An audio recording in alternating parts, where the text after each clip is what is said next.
प्रभुपाद के जीवन के बारे में जानना आवश्यक है। बहुत सारे भक्त इस्कॉन में हैं जो प्रभुपाद लीलामृत नहीं पढ़ रहे।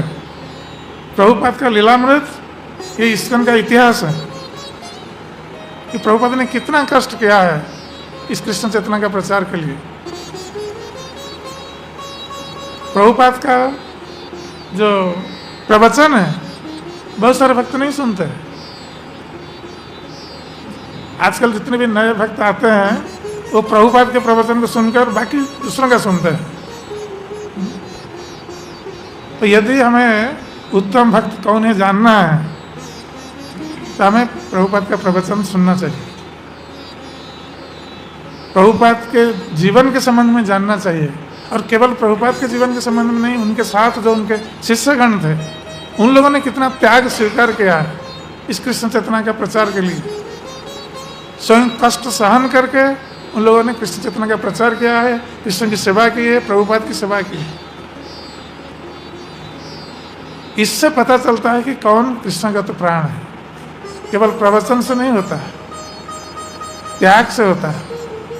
हम जो कहते हैं उसको अपने जीवन में उतारना है, दूसरों के लिए आदर्श स्थापित करना है।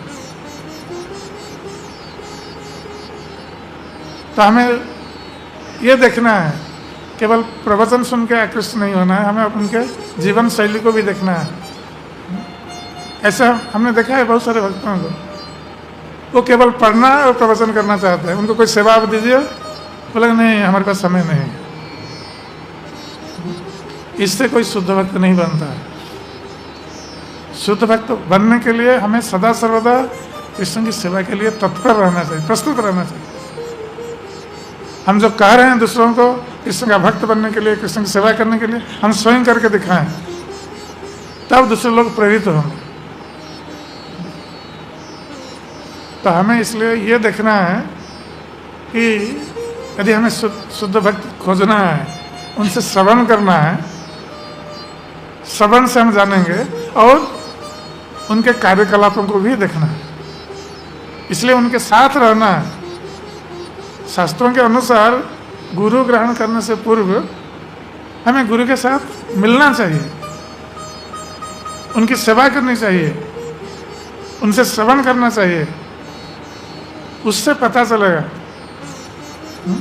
कि गुरु किस स्थिति में है, और गुरु को भी शिष्य किस स्थिति में है ये भी पता चलेगा। इसलिए गुरु शिष्य दोनों की परीक्षा लेते हैं।